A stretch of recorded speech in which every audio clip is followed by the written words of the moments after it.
दोस्तों आज हम बात करते हैं पश्चिम बंगाल की शिक्षक भर्ती के मामले में।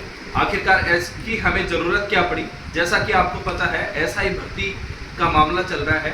एसआई भर्ती के मामले के अंदर कुछ असामाजिक तत्वों ने ये भ्रामक तथ्य फैलाने की कोशिश की कि अगर बंगाल की शिक्षक भर्ती रद्द हो सकती है तो एसआई भर्ती भी रद्द हो सकती है। तो आज सबसे पहले हम ये जानेंगे कि बंगाल की शिक्षक भर्ती क्या थी। सबसे पहले बंगाल की शिक्षक भर्ती को पश्चिम बंगाल लोक सेवा आयोग ने कंडक्ट करवाया। पश्चिम बंगाल लोक सेवा आयोग ने एक पैनल बना करके वहाँ के एजुकेशन बोर्ड को भेजा। वहाँ के एजुकेशन बोर्ड ने जब नीचे डिस्ट्रिक्ट लेवल पे जब नियुक्तियाँ देनी थी तो वहाँ के डिस्ट्रिक्ट मजिस्ट्रेट को उसने किसी भी लिस्ट को भेजा ही नहीं, जिसकी वजह से डिस्ट्रिक्ट मजिस्ट्रेट और वहाँ के जो लोअर कमीशन था उन्होंने ऐसे लोगों को ज्वाइनिंग दे दी जिनका सिलेक्शन भी नहीं हुआ था और जिनके पास में अपॉइंटमेंट लेटर था उनको ज्वाइनिंग नहीं दी गई। दूसरा इसमें घोटाला इस तरीके से हुआ जिनकी रैंक ज्वाइनिंग सिलेक्शन जिनका हुआ था उनसे नीचे वाली रैंक वाले लोगों को ज्वाइन दे दिया गया तथा ऐसे लोग जिनका पैनल में नाम नहीं था उनको भी ज्वाइनिंग दे दी गई और भर्ती के नियमों का उल्लंघन किया गया। जब सिलेक्टेड अभ्यर्थी हाई कोर्ट का रुख करते हैं तो हाई कोर्ट ने जब पश्चिम बंगाल लोक सेवा आयोग से पूछा कि आखिरकार ये पूरा का पूरा क्या माजरा है, तो पश्चिम लोक सेवा आयोग ने अंत में ये स्वीकार किया कि हाँ इस पूरे प्रकरण में धांधली हुई है और उसका एक डेटा भी उसने प्रस्तुत किया। मैं वो डेटा आपको बताना चाह रहा हूँ। पश्चिम बंगाल लोक सेवा आयोग के आधिकारिक डेटा के अनुसार 1498 ऐसे लोग थे जो कि पैनल में थे ही नहीं। उसके बाद 926 ऐसे लोगों को ज्वाइनिंग दी गई थी जिनकी लोअर रैंक थी, उनको जंप करा करके उनको नियुक्ति दी गई।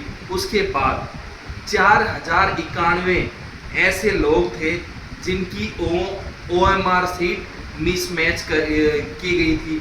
साथ ही जब OMR की विस्तृत रिपोर्ट के बारे में पूछा गया तो पश्चिम बंगाल लोक सेवा आयोग ने कहा कि उन्होंने OMR सीट को डिस्ट्रॉय कर दिया और OMR सीट को जब डिस्ट्रॉय किया जाता है तो उसका ये नियम है कि आप OMR सीट को डिस्ट्रॉय करने से पहले उसकी मिरर इमेज बना करके यानी कि उसको स्कैन करके आप उसको डिजिटल में संरक्षित रखेंगे, लेकिन ऐसा पश्चिम लोक सेवा आयोग ने बिल्कुल भी नहीं किया गया। और जब हाई कोर्ट ने बार बार उनसे ये पूछा कि आप कह रहे हो कि 1498 लोग आउट ऑफ पैनल थे तो आप उनकी लिस्ट हमें दे दो ताकि हम उनको अलग कर सकें, लेकिन पश्चिम बंगाल लोक सेवा आयोग कभी भी ये लिस्ट नहीं दे पाया। अंत में जब मामला सुप्रीम कोर्ट में जाता है वहाँ भी सुप्रीम कोर्ट ने ये दोहराया कि आपके ये जो डेटा है इस डेटा की हमें लिस्ट दे दी जाए ताकि पृथक्करण करके जो सही तरीके से लगे हैं लोग उनको न्याय दिया जा सके। लेकिन पश्चिम बंगाल लोक सेवा आयोग ये जो 6500 के आसपास जो गलत तरीके से लोग लगे हैं इनका डेटा नहीं दे पाया। उसके बाद मजबूरन अंत में सुप्रीम कोर्ट को ये निर्णय लेना पड़ा कि जब इसमें इतने व्यापक स्तर पे घोटाला हुआ है, भ्रष्टाचार हुआ है और जिसका कोई फिक्स डेटा नहीं है तो इस भर्ती को रद्द करना ही एकमात्र उपाय है। अब अपन बात करते हैं एसआई भर्ती की। जैसा कि आप लोगों को पता है एसआई भर्ती में एग्जाम होने के बाद में जैसे ही कुछ अभ्यर्थियों को शिकायत आरपीएससी को मिलती है तो सबसे पहला एक्शन आरपीएससी ने उन अभ्यर्थियों को डिबार करके लिया।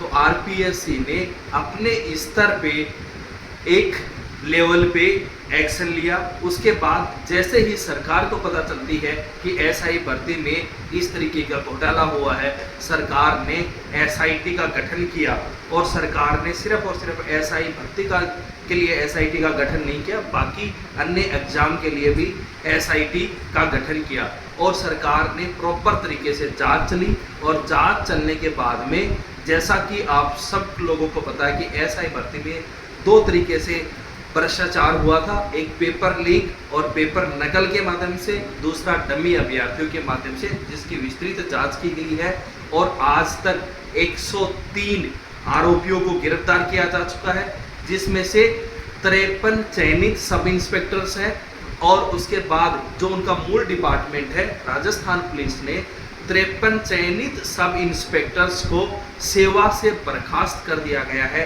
और ये 53 सेवा से बर्खास्त सब इंस्पेक्टर ना तो भविष्य में किसी एग्जाम में पार्टिसिपेशन कर सकते हैं और ना ही इनको दोबारा बहाल किया जा सकता है। तो एक तरफ हमने देखा पश्चिम बंगाल को, एक तरफ हमने देखा राजस्थान को। पश्चिम बंगाल में जहां ना तो पश्चिम बंगाल लोक सेवा आयोग उत्तरदायी था, ना ही वहां का एजुकेशन बोर्ड उसके लिए किसी प्रकार का कोई कदम नहीं उठाया। बाद में हमने देखा कि वहां के शिक्षा मंत्री को भी जेल हुई, ना ही पश्चिम बंगाल सरकार ने ऐसे कोई व्यापक कदम उठाए जिसकी गहनता से जांच की हो।